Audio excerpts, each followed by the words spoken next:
Hello guys, welcome to our next video. Guys, ఈ వీడియోలో మనం సింపుల్ ఫార్ములా అయితే ఒకటి సాల్వ్ చేద్దాం. దీంట్లో ఏంటంటే అన్ఈక్వల్ సెక్షన్ అనేది ఇచ్చినాడు అనమాట. దాని యొక్క సెంట్రాయిడ్ అయితే కనుక్కోమని చెప్పినాడు.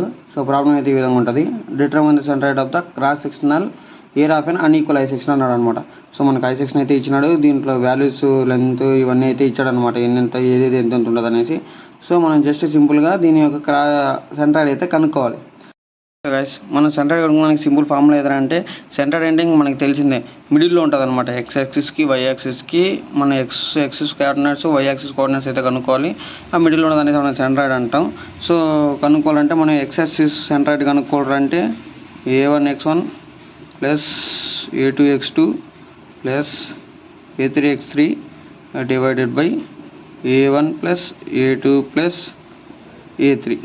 సో నేను ఇక్కడ 3ని ఎందుకు రాసుకున్నారు అంటే ఇక్కడ మనకి ఇచ్చింది వాడు 3 1 2 3 3 రెక్టాంగిల్స్ అయితే ఇచ్చినాడు. సో నేను 3 రాసుకున్నాను అనమాట. ఒకవేళ మనకు వాడు 4 ఇచ్చింటే మనం 4 రాసుకునేవాళ్ళం.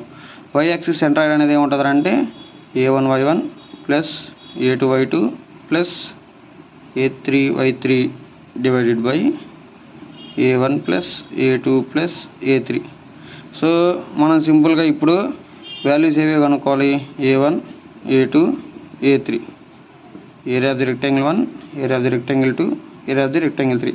Next x1, x2, x3. Next y1, y2, y3. ఈ వాల్యూలు అయితే కనుక్కోవాలన్నమాట. ఈ వాల్యూలు మనం జస్ట్ ఈ ఫార్ములాలో పే చేయాలంటే మనకి ఏరియా ఆఫ్ ది సెంట్రాయిడ్ అయితే వచ్చేస్తుంది. సో ఫస్ట్ ఆఫ్ ఆల్ మనం ఈ డయాగ్రామ్ని కొంచెం క్లోజ్గా అబ్జర్వ్ చేసుకోవాలన్నమాట. దీన్ని ఫస్ట్ మనం డివైడ్ చేసుకోవాలి. ఏది ఫస్ట్ ఇక్కడ మనకి 3 రెక్టాంగిల్స్ అయితే ఉన్నాయి కదా. దీన్ని మనం ఫస్ట్ రెక్టాంగిల్ అనుకుందాం, దీన్ని మనం సెకండ్ రెక్టాంగిల్ అనుకుందాం, దీన్ని మనం థర్డ్ రెక్టాంగిల్ అయితే అనుకుందాం అనమాట. సో దీనికి just simple X axis Y axis అయితే డ్రా చేయండి. వై యాక్సిస్ ఇది Y axis, next X axis ఇట్లా ఎడ్జ్లో వస్తుంది, ఇది ఎక్స్ యాక్సిస్ అనమాట. సో మనం ఎక్స్ యాక్సిస్ వై యాక్సిస్ కానీ డ్రా చేసినాం. సో మనం ఫస్ట్ మన రెక్టాంగిల్ కానీ డివైడ్ చేసుకున్నాం. ఇది ఫస్ట్ రెక్టాంగిల్, ఇది సెకండ్, ఇది థర్డ్ అనేసి. సో మనం ఏం చేయాలి, first a1 a2 a3 value కనుక్కోవాలి. a1 అంటే ఏంది, ఏరియా ఆఫ్ ది రెక్టాంగిల్ అంటే ఏంది 5 × 30. సో 5 × 30 చేసేస్తే area of the rectangle, first area rectangle అయితే వచ్చేస్తుంది అనమాట. Area of the rectangle first rectangle area అయితే వస్తుంది. సో 5 × 30 ఎంత 150. నెక్స్ట్ సెకండ్ రెక్టాంగిల్ ఏంది ఇది. సో మనకి ఇక్కడ 5 ఉంది, ఇక్కడ 15 ఉంది. సో సింపుల్గా 5 × 15. సో వాల్యూ అనేది 75 అయిపోతుంది. నెక్స్ట్ థర్డ్ రెక్టాంగిల్ ఏరియా ఇక్కడే ఉంది 20 ఉంది, 20 × 5. సో 20 × 5 100. దీన్ని మనం చేస్తే మనకి టోటల్ ఏరియా అనేది వస్తుంది అనమాట 12. So 325. Some of area, total area ఏంద్రా అంటే ఈ టోటల్ ఈ ఐ సెక్షన్ యొక్క ఏరియా ఎంత అంటే 325 అనమాట. సో ఇప్పుడు మనం నెక్స్ట్ ఏం కనుక్కోవాలి, x1 x2 x3 y1 y2 y3. Simple. మనం x1 x2 x3 అంటే ఏంటంటే మనం సెంటర్ని డివైడ్ చేసుకుంటాం అనమాట ఎక్స్ యాక్సిస్లో. సో ఫస్ట్ రెక్టాంగిల్కి ఇక్కడ నుంచి ఇక్కడ వరకు ఉండే వాల్యూ ఏమవుతుంది అంటే x1 అవుతుంది. మిడిల్లో వై యాక్సిస్ ఇక్కడ స్టార్టింగ్ నుంచి ఇక్కడ ఈ స్టార్టింగ్ పాయింట్ కదా, స్టార్టింగ్ పాయింట్ నుంచి ఇక్కడ మిడిల్లో ఉన్నదాన్ని ఫస్ట్ రెక్టాంగిల్ యొక్క మిడిల్లో ఉన్నదాన్ని x1 అవుతుంది.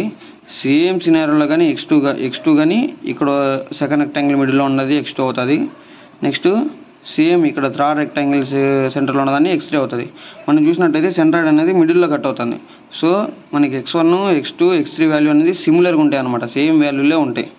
సో x1 అంటే ఏంది, half of the first rectangle అంటే ఇక్కడ నుంచి ఇక్కడ వరకు హాఫ్. సో అంటే ఏంది 30 డివైడెడ్ బై 2 అనుకోండి. అప్పుడు ఎంత వస్తుంది 15 అనేది వస్తుంది అనమాట. సో మనం ఏమనుకున్నాం, x1 x2 x3 same equal లెంత్లో అయితే లొకేట్ అయినాయి అనమాట. సో మనకి ఏముంటుంది 3 కలిపి x1 x2 x3 అనేది సేమ్ వాల్యూ అనేది ఉంటుంది అనమాట. Next y1 y2 y3. So first y1 అంటే ఏంది, ఫస్ట్ రెక్టాంగిల్ యొక్క ఇది y కోఆర్డినేట్ సంథింగ్ ఏదో అనుకోండి. సో ఇది హాఫ్ రెక్టాంగిల్, హాఫ్ ఎంత 5 హాఫ్ 2.5. ఇక్కడ వరకు ఉండేదాన్ని మనం y1 అంటాం. సో సెకండ్ రెక్టాంగిల్లో హాఫ్ వరకు ఉండేదాన్ని ఏమనుకుంటాం మనం y2 అనుకుంటాం. సో థర్డ్ రెక్టాంగిల్లో హాఫ్ వరకు ఉండేదాన్ని ఏమనుకుంటాం మనం y3 అనుకుంటాం. ఆ లైన్ కొంచెం షేట్ రాలేదు, అది కొంచెం చూసుకోండి అంతే. సో y1 వాల్యూ ఇప్పుడు ఏమవుతుంది, ఫస్ట్ రెక్టాంగిల్ హాఫ్, ఇక్కడ ఎంత ఉంది వాల్యూ 5 సెంటీమీటర్స్ ఉంది. 5లో అంటే హాఫ్ అంటే ఎంత 2.5. సో y1 అనేది 2.5. అన్నీ సెంటీమీటర్స్ అనుకోండి, సెంటీమీటర్స్. ఇది సమ్ ఆఫ్ ఏరియా అనేది సెంటీమీటర్ స్క్వేర్ అనేది అవుతుంది. సెంటీమీటర్ అనుకోండి ఇది. నెక్స్ట్ ఇప్పుడు y2 వాల్యూ కనుక్కోవాలి. మనకి ఇక్కడ నుంచి ఇక్కడ వరకు ఉండే లెంత్ తెలుసు ఎంత 5. సో వాడేమన్నాడు, సెకండ్ రెక్టాంగిల్ ఇది ఎంత అన్నాడు 15 అన్నాడు. 15/2 అంటే ఎంత వస్తుంది 7.5. So y2 equal to 7.5 plus ఇది ఎంత యాక్చువల్గా 5.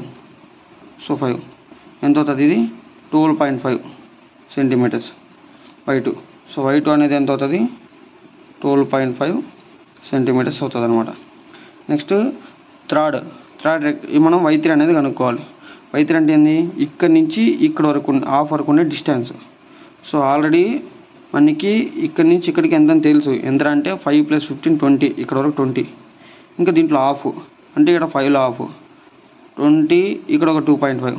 అప్పుడు y3 ఏమవుతుంది 22.5 సెంటీమీటర్స్ అనేది అవుతుంది అనమాట. ఇంకా సెంటీమీటర్స్. సో ఇప్పుడు మనకి సింపుల్ ఈ వాల్యూలన్నీ మనకి ఆల్రెడీ ఇప్పుడు వాల్యూలు అనేది కనుక్కున్నాం. మనం ఎత్తుకుపోయి దాంట్లో పే చేసేస్తాం అనమాట. a1 అంటే ఎంత 150 ఇంటూ x1 అంటే 15 ప్లస్ a2 అంటే 75 ఇంటూ 15 ప్లస్ 100, ఇది a3 తప్పు రాసా, 100 into 15 divided by 150 plus 75 plus 100, ఇది x వాల్యూ.